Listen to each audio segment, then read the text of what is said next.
Dave from Geese. Alright, this is part 2 of the jerk. Again, Joe, you asked for this. I hope this is exactly what you wanted. If not, drop us a line where you know where to find me. We've looked at the initial launch platform using the legs, using the torso, okay? The legs sinking the chest down and you explode out of it. All this happening, alright? It's essentially the same move, the same way, or very, very similar, sorry, not exactly the same, very similar to the way you prepare for a jump. Pop, yeah? You load, explode out of it, alright? You know, if you're looking at dunk a basketball, you wouldn't just try and do it with your arm. Your whole body's involved, your arm just finishes the movement. Similar in effect to the progression of the jerk. More importantly, or more relevant to what we do here at Wild Geese, you throw in a punch. You don't just want to be with your arm, okay? It still goes around. People still tell you punches come from the shoulders. That's wrong, guys. That's just holding your arms up. Punches come from the legs, from the hips. Alright? Same way a jerk comes from the legs and the hips. Alright? The second portion of the jerk then is the arm section of the punch. It's finishing off. We've got to here. Okay? Now what we have to do is finish it off. From that, you need to sit back and get under the bell. And a way of practicing is to find a marker. If I just use a marker on this wall, put my hand on it, and then from there, push myself away. So my hand doesn't move, but I straighten the arm.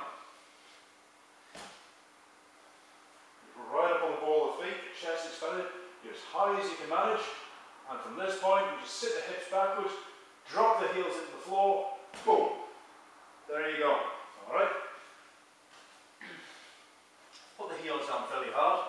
That will help lock that arm out. Okay? With the jerk, the arm must be straight before the legs are. Then you stand up. If your arms and legs are both straight at the same time, that's called a push press. Different lift. With the bell, it looks like this. Okay. So the last video we looked at, getting to there. So at that point, just before the bell starts to return to earth, I need to get underneath it. There. This position here. And then we stand up. Okay? The arm, the bicep is as close to the ear as my body will allow. Okay? We're all a little bit different, but as much as you can, you want to get that bicep close to the ear, the shoulder is relatively relaxed, and the weight is coming down through the back. Okay? You'll see the bell is above my hip is above either midfoot or heel. Okay? You don't want to be way forward with your toes. Okay? It doesn't matter if the bell is way behind you. You see some of the pro guys do that. They've got extreme flexibility in the shoulders. Not everybody has that. But we don't want it to be way far forward, because now I'm really working to hold it. Alright? So right above the hip is ideal. Bicep close to the ear. Alright? With a single bell, yeah, maybe a little off to the side. No, that's really cool. Don't be too worried about it. With doubles, you'll struggle a little bit more. You want them closer together. You know, if you've got both hands up, the further out they get, the more your shoulders are fatigued, which, you know, that's not optimal. That's not what we're looking for here. We're looking for fast, explosive power, and with the kettlebell in particular, fast, explosive, repetitive power. Okay? If you're in a fight, it's all well and good having one knockout punch, but what if that doesn't work? You need to do it over and over again. If that guy takes you through to the 3rd, 4th, 5th round, and you're knackered, he's not, he's going to beat you. Alright? You still need to be able to maintain that power round after round after round. And that's where the jerk really has its strength. Okay? It's the ability just to keep on generating power after power. Okay? So, the breath then. We looked at the first section. We discussed that in order to sink the chest, you have to exhale. So the lift starts on an exhalation. expand the chest. That's going to get the bell moving. So there's an inhale here. So if you've inhaled, you only have one option. Exhale again. That's at this point here. Exhale as you catch and sink underneath it. And then exhale as your legs come straight. Alright? Your in-breaths will happen naturally. Don't lose sleep over them. Focus on the exhalations. Okay? Take your time with the lift. With each portion of the lift, should I say. So we're here, we've got a good position. Bells in nice and tight. Exhale. 1. Inhale. 2. Exhale again. Inhale as you stand. Exhale as you lock out. Okay? That's the up portion. Let's do that full speed. Okay.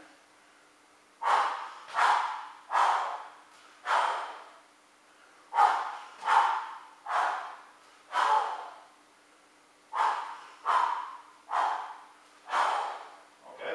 Once more slow.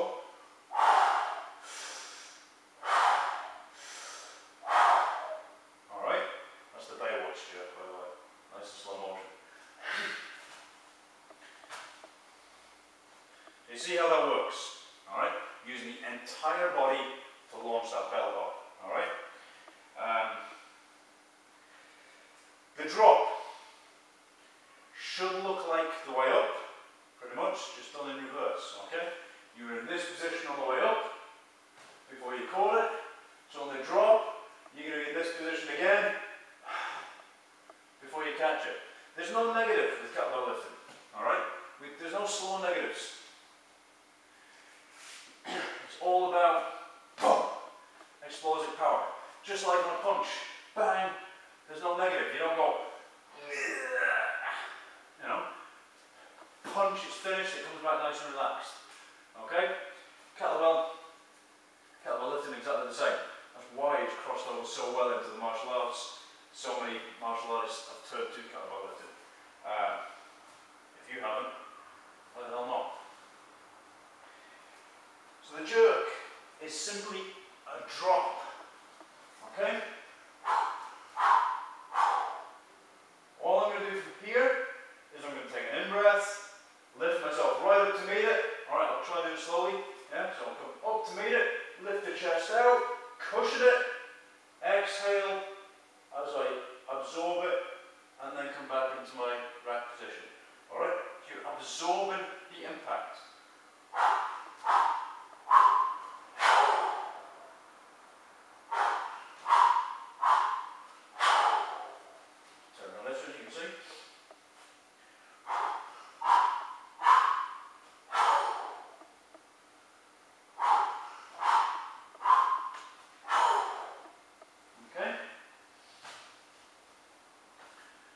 That's your jerk. That's the basics of it. Alright? If your arm gets tired at first, you're probably using too much shoulder. Alright? If you're coming from a stereotype, I was going to say, a typical weightlifting gym background, you're probably used to sort of grinding weights up, slow negatives. Okay? I'm going to ask you, you're going to have a hard time with it, but I'll ask you to put all that aside, forget about it for a little while, and just work on a pure explosive, alright? No negatives, let it drop, okay? You won't build size in this manner, okay? Yeah, you may put on some size initially, but kettlebell lifting, you look at all the kettlebell sports athletes, they're not big, huge monsters, alright? And yet they're firing out huge weights for ridiculous reps. You try jerking 232 kilo bells, 64 kilos. You know, you try jerking them overhead for, you know, I'd say 50 reps, but that's nothing in the professional kettlebell world. They're talking 120, 130. I think it's 140 now, some guys again. Alright, Eddie down the country, he just did 110 there recently, I believe, or 112. You know, it's 64 kilos, that's huge. Particularly some of these lifters themselves only weigh 60 to 65 kilos. It's not all big guys. That is an illustration of the power generation that these can help create. Alright? It's different to gym strength. It will immediately cross over into your sport, be it in the ring or on the field.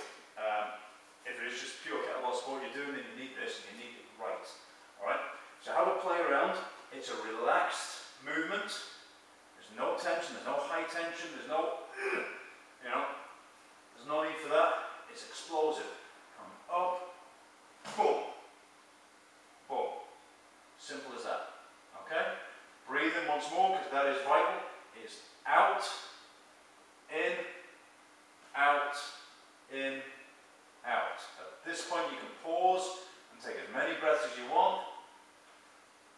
Exhale as it lands on you. Exhale as you absorb that force, alright? That's the jerk. Now, there's a lot more in it, but to be quite fair, if I give you more information now, I'm just going to lose you, alright?